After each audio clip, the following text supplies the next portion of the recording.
Hi, guys. So I wanted to start off today by doing an interview. We are going to start interviewing health practitioners that work with people with chronic illness and who really have helped me in my journey as well. And so I wanted to start with the first set of interviews today. And I have on this panel with me today is Toby Wedgle, and she is a licensed practitioner of acupuncture and Chinese herbal medicine. She is board certified by the National Certification Commission for Acupuncture and Oriental Medicine. She obtained a master's degree in traditional Chinese medicine from the Five Branches Institute in Santa Cruz, California, and holds a bachelor's of arts degree in Chinese from the University of Colorado at Boulder. Toby's practice is dedicated to helping people through menopause, healing from chronic illness, and people looking for a different approach to working with anxiety, depression, and many other ailments. In clinic, she uses acupuncture, analyzes basic lab work, prescribes supplements and Chinese herbs, and offers nutritional and lifestyle support to all her patients. She's based out of the Oriental Health Solutions in Durham, North Carolina. And so, welcome, Toby. Thank you. Thanks for having me. Of course. So, I'm going to give the viewers a little background. Toby is the very first person that I went to who actually said something was wrong with me and was willing to help me. You guys know my story, and you know that I had probably seen about 20 practitioners, and everybody just kept signing me off as this poster child of health. Like, you're so healthy, Z, there's nothing wrong with you. But I couldn't even get out of bed. I was so ill that I couldn't even carry a grocery store bag from the car to the kitchen. I had three kids that I could barely comprehend what they were saying to me. And I was just so sick. And I went to two primary cares, I went to two endocrinologists, two hepatologists, OBGYN. I mean, I went to every single person. And, in general, I've always been very fit and healthy. And so they would just look at me, look at my blood work, and say, Z, you are so healthy. There's nothing wrong with you. You're literally a poster child for health. And it just frustrated me more and more. And then I was talking to a lady who does feng shui, and I just happened to talk to her about how I wasn't feeling good and wasn't sure what was going on with me. We'd gone through a stressful time. And she said to me that I think you need to go see Toby. And I said, well, what does Toby do? And she said, oh, she's an acupuncturist. Now, I've had acupuncture before. I had a lot of right upper quadrant pain in all three pregnancies. And so I've had acupuncture before, firm believer, absolutely love it. But it is just not something that I had thought of during this journey of this chronic illness and just not knowing what was going on. So I'm really glad she brought it up to me because, I'm a very dedicated and loyal patient. And right away, I made an appointment with Toby, and I went to see Toby. And I got there and I took a little bit of my blood work, but I basically just explained to her that I had been turned away from like 10 doctors and different health practitioners, and everybody just said I was so healthy, yet I couldn't even lift a grocery store bag. You remember that, Toby? I do. I I'm sure do. you do. I was so sick, and I was like, what's going on with me? So tell the listeners a little bit about kind of, I'm sure that is such a common story for you, where people have gone from person to person to person and they can't figure out what's wrong with them. Yeah, it is interesting because acupuncture, I mean, I say it jokingly, but we're always sort of like we see people at the end of their rope, right? So it is your journey is really typical, right? People who've been sick, they tried to deal with things on their own, then they go see their primary doc, then their primary doc sends them to some specialists. They do some kind of therapy or medication or something, and then they don't get better. Sometimes they get worse. Um, and then eventually they make their way to acupuncture. So it's really, really common, but I think that makes us really good at recognizing when people have severe illness that is just sort of flying under the radar. Right. And you know what's sad too, even in my pregnancies, I had the severe right upper quadrant pain, and they just kept doing test after test. I even ended up doing an endoscopy the first time Oh, without anesthesia because I wasn't going to do anesthesia during being pregnant.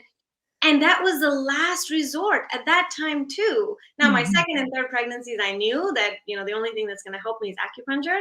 But even back then, it was, we did everything under the sun, try to figure, ultrasound and this test and that test, but we never, until the end, when it's like we can't find a solution, okay, let's send you to acupuncture. It really should be the first line of Yeah. defense. You really can help figure things out. Yeah, it really should. I mean, it's been used for thousands, like thousands and thousands of years. And even and before, the 1960s, when Western medicine came to China, it was the only form of medicine, right? So there's emergency medicine and there's a chronic illness medicine and there's everything in between, right?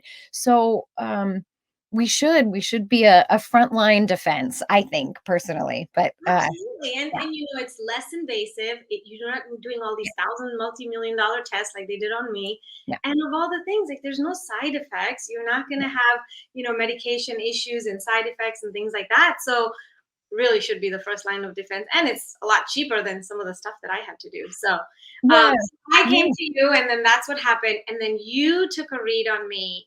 And in my case, you right off the bat, and this surprised me because I've been doing, functional medicine work for 15 years. And of course, I went the conventional medicine route just because I thought something was really wrong with me.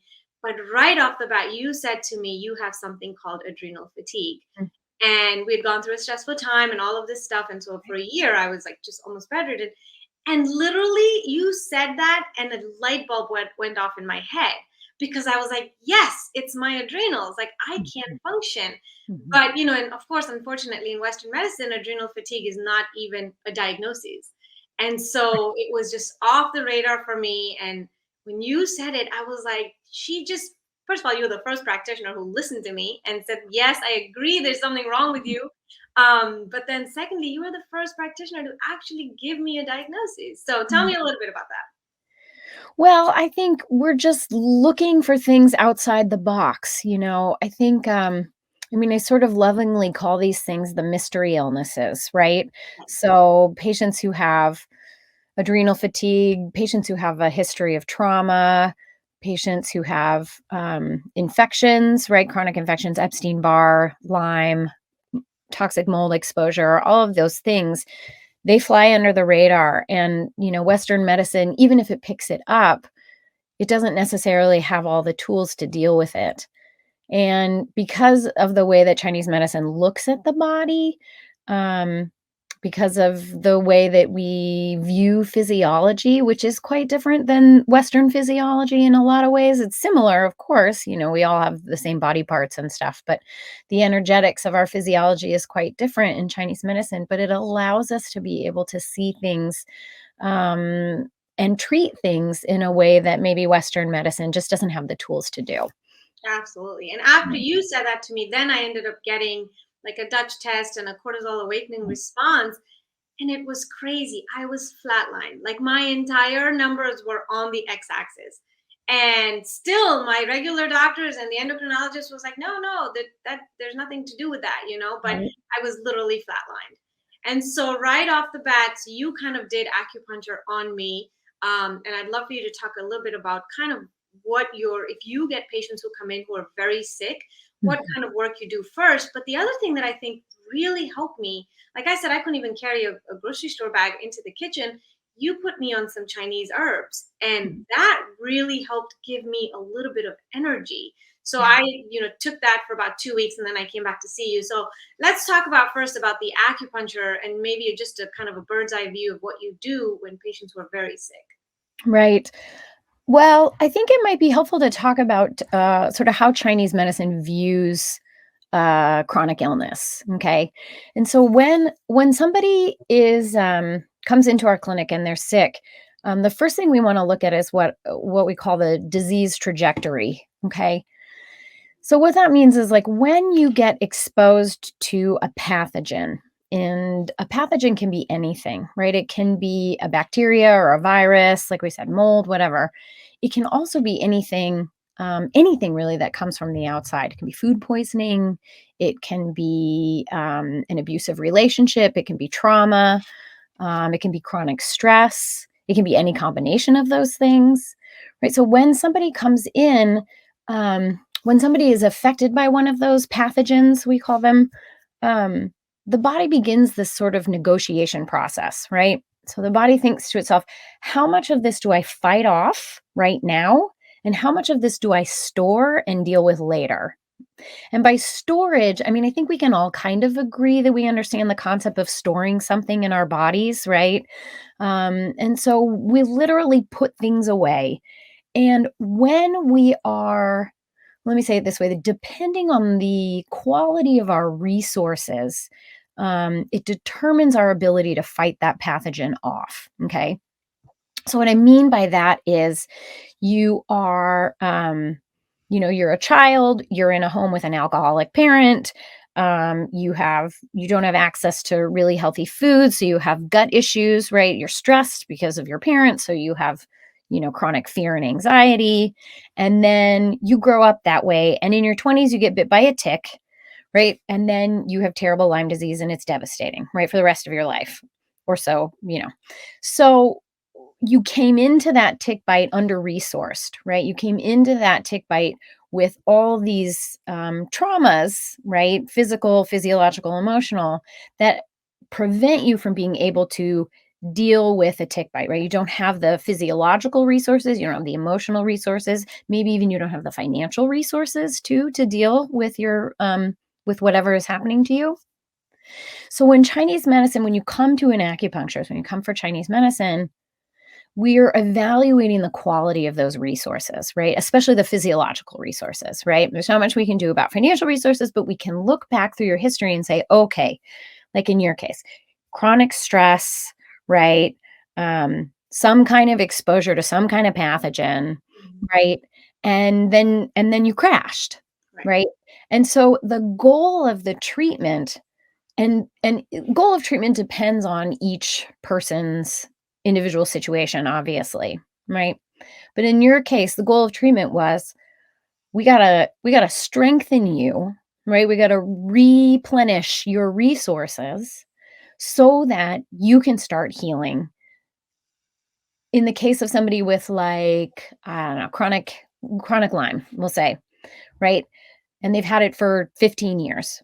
Right, your resources are being, constantly depleted by trying to fight this thing off, right? Just like in terms of the health of your blood, the health of your body fluids, the health of your physical energy, right? Your mental and emotional energy, like right, like you're just like the tank is emptying and emptying and emptying. I think in Chinese medicine, well, let me say it this way: certain modalities will like target the disease, right? They'll be like, "Oh, you have Lyme, let's prescribe a bunch of antibiotics and let's start doing some chelation for some, you know, heavy metals or whatever that now and let's kill the candida and stuff like that." But if your resources are down, if your tank is empty, there's not a lot that stuff, right? Because your body already has decided, I'm not strong enough to fight this thing off. I'm going to keep storing it and storing it and storing it. Right. So the goal in Chinese medicine is let's evaluate the quality of the resources and then let's beef those up. Right. I say let's strengthen the host. Right. The stronger you are going into it, then you're more likely to be able to fight it off and fight it off and fight it off and get And stronger I'm and sure people with chronic illness all have gut issues too.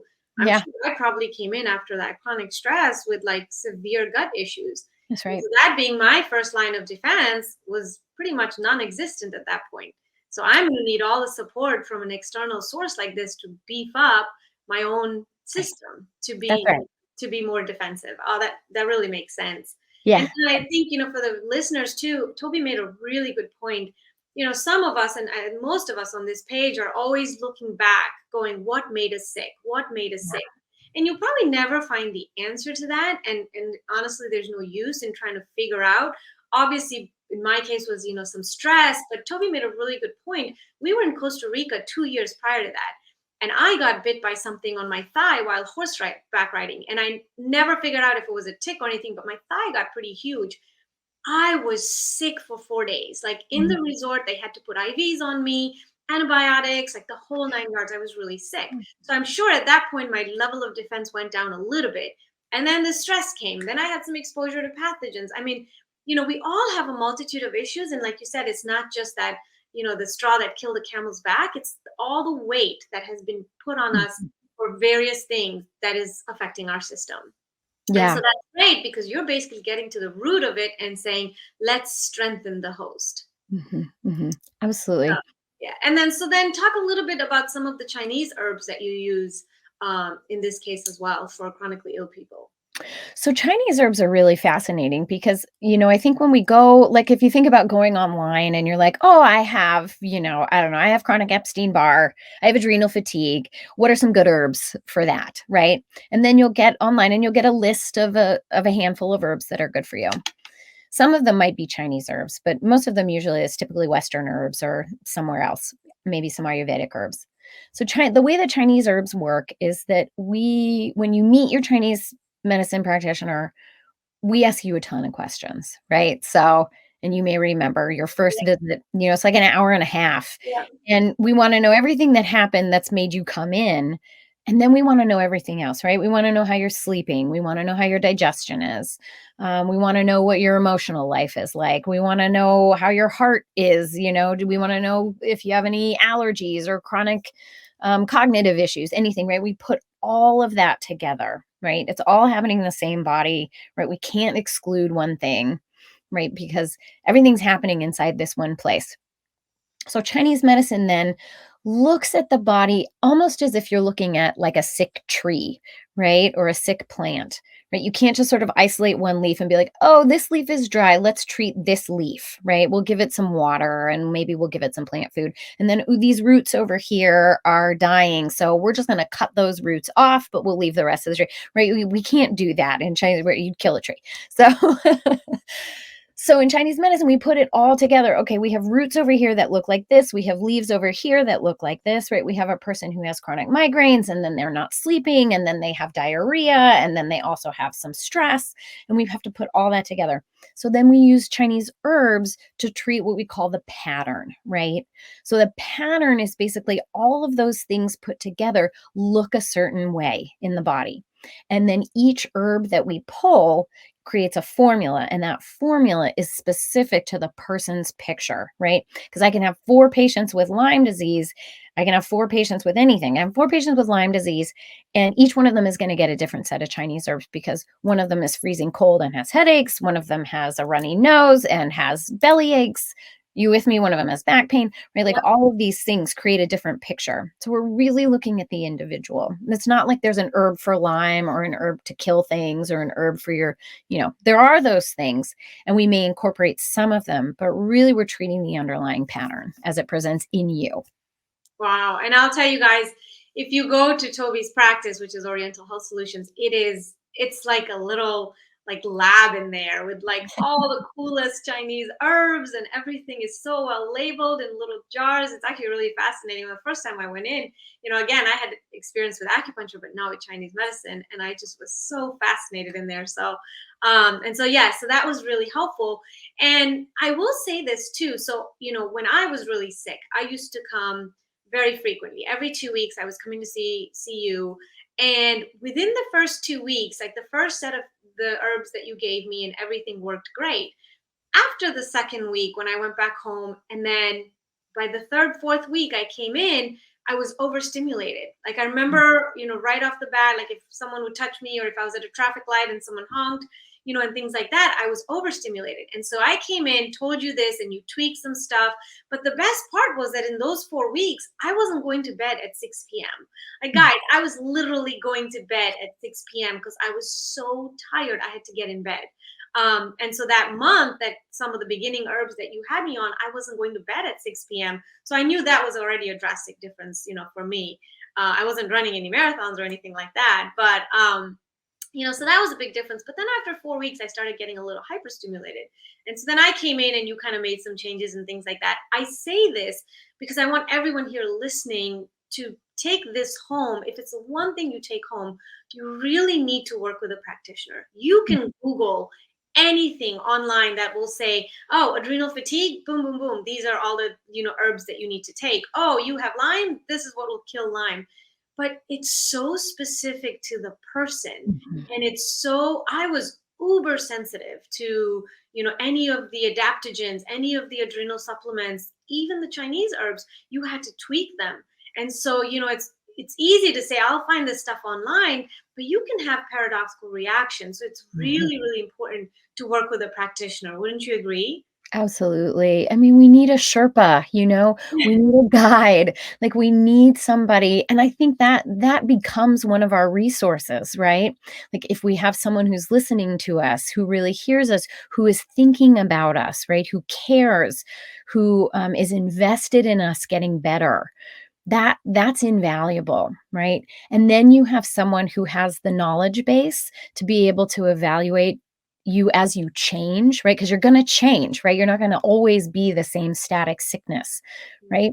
And you need somebody there to help evaluate it and adjust things as you go and adjust things as you go so that you keep going in this upward trajectory. Exactly. And I mean, now I'm 5 plus 6 years, 5 years out of this, 6 years out of this, but I still see you till this day. I will come for a maintenance dose. Before, like I said, I used to come every 2 weeks, but now, I do a maintenance dose once a month or once every 6 weeks because I still think that it really helps my system. So it's worth the investment. Unfortunately, it is a little expensive. It is out of pocket, but it's worth the investment. And there's no cost when you can put a price tag on your health anyways.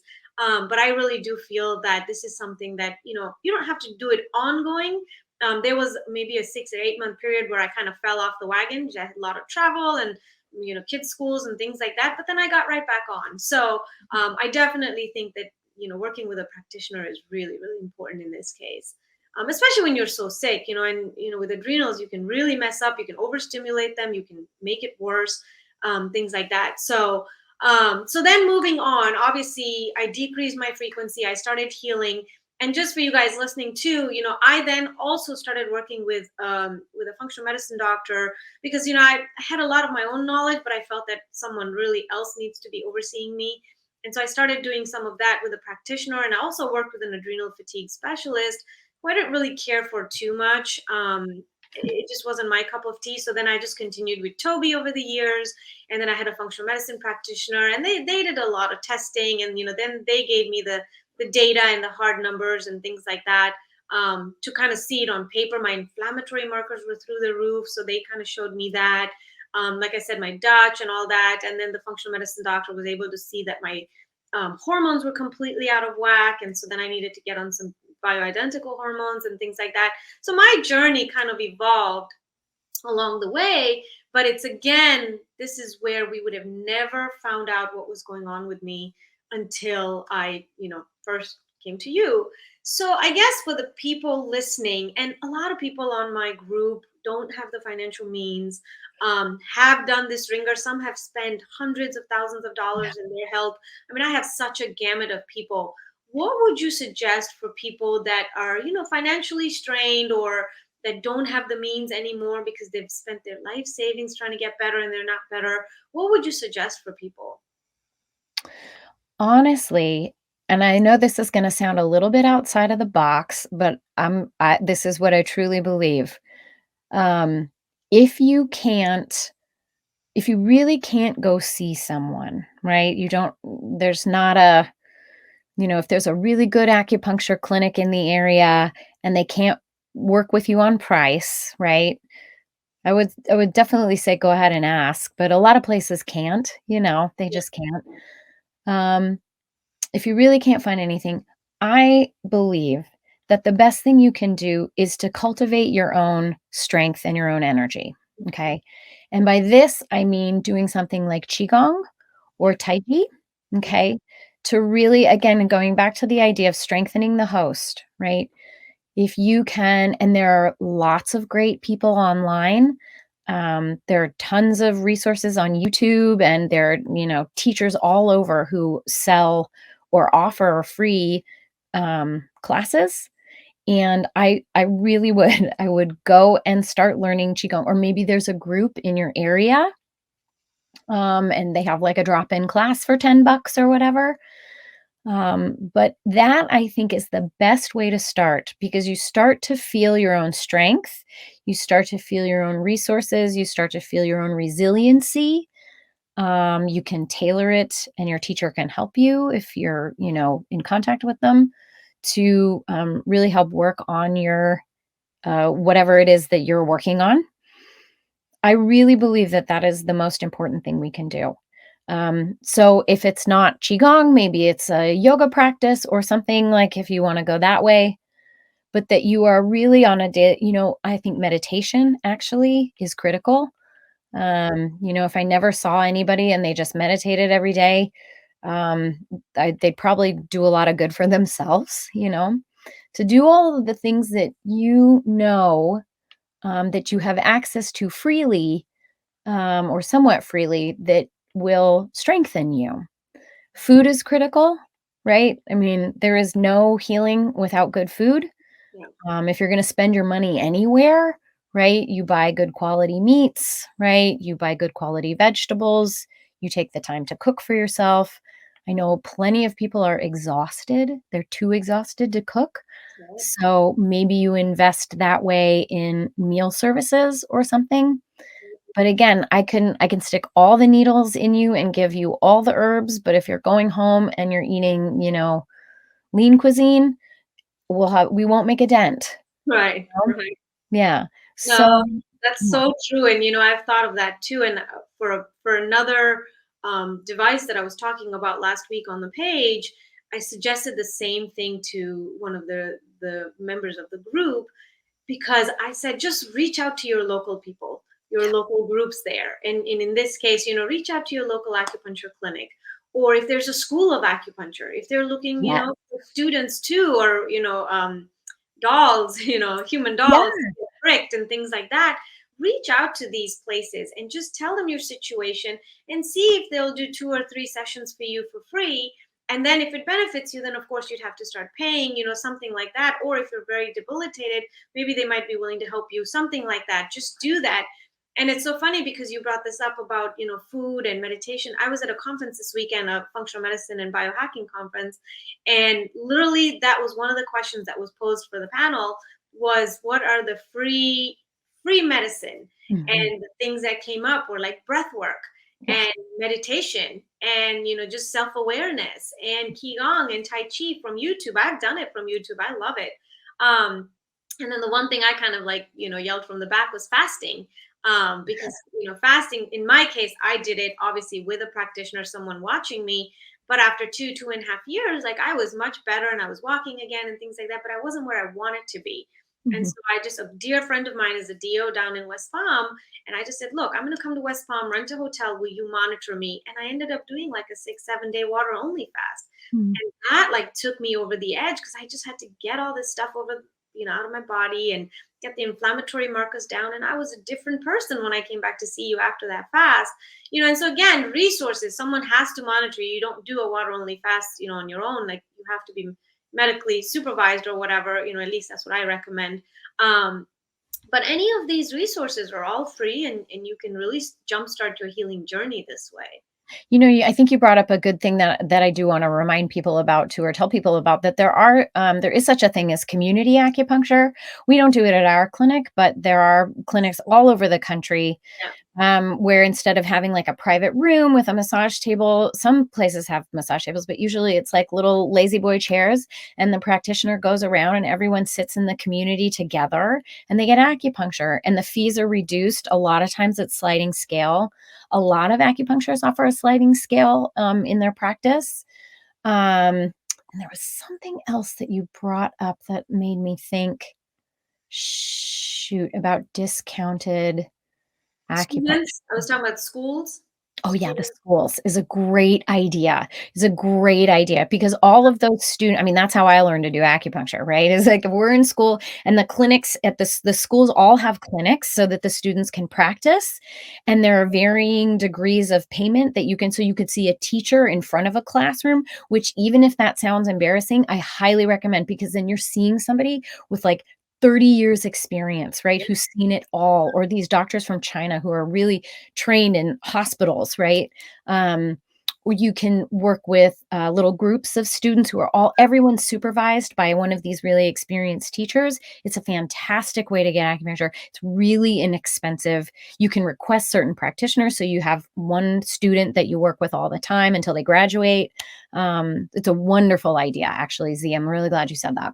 Awesome. Yeah, I actually went to a conference and I met an acupuncturist there, and she said they did community acupuncture, and I was totally surprised. And then she explained it to me, and she said their fees are very nominal because, again, like you said, it's a big room and people are all sitting on these chairs, and then they just go do acupuncture. So I think the resources are out there, and you just have to be willing to be open to trying acupuncture. In this case, like I had the double advantage that you were also Chinese medicine trained and herbs, and things like that. So that was very helpful for me. But a lot of the acupuncturists I knew back then, 10, 15 years ago, they were just acupuncture, which is fine too.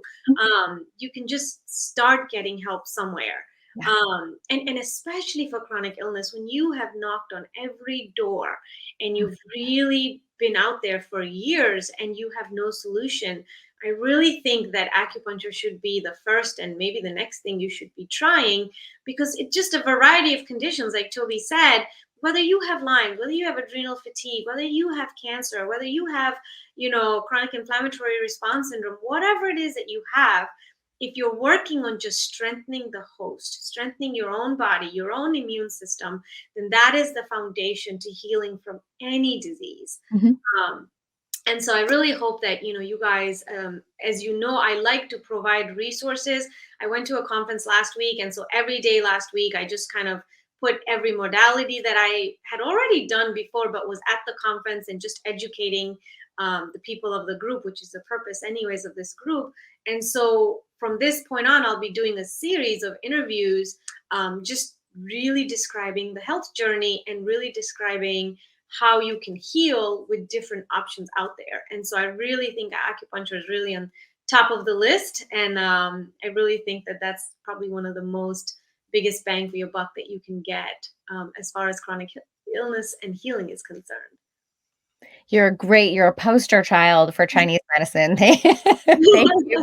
Thank you for spreading the love, right? It's wonderful, right? I mean, we hear success stories all the time, and you're definitely one of them, Z. Yes, yes. And really that's why I had made it my mission. I think I told you years ago, when I get better, because I was doing functional medicine and dabbling in it for 15 years, but Mhm. this ended up being that thing. And I had already applied to the Institute of Functional Medicine for the practitioner program. And then this, I think, was just my calling to say, okay, you went through this so that you can help others. And it just really has now evolved into this big thing. So I really hope you guys gain something out of this. I will continue interviewing practitioners to highlight this journey. Again, just I'll put this in the link below, the interview as well. But Toby is at Oriental Health Solutions. It's in Durham, North Carolina. I know I have quite a few followers from North Carolina. If you're able to come see her, I've referred so many patients to her now. And you can come see her. But otherwise, just find a practitioner in your area, and Mhm. hopefully you guys can continue your healing journey. So Toby, thank you so much for doing this with me today. I was a little nervous to ask you because I wasn't sure if it was going to be an out there request, but my goal is really to help people on this group, so I couldn't think of a better way. Oh, thanks, Z. This was really fun. Thanks for having me. Thank you. All right, take care, guys.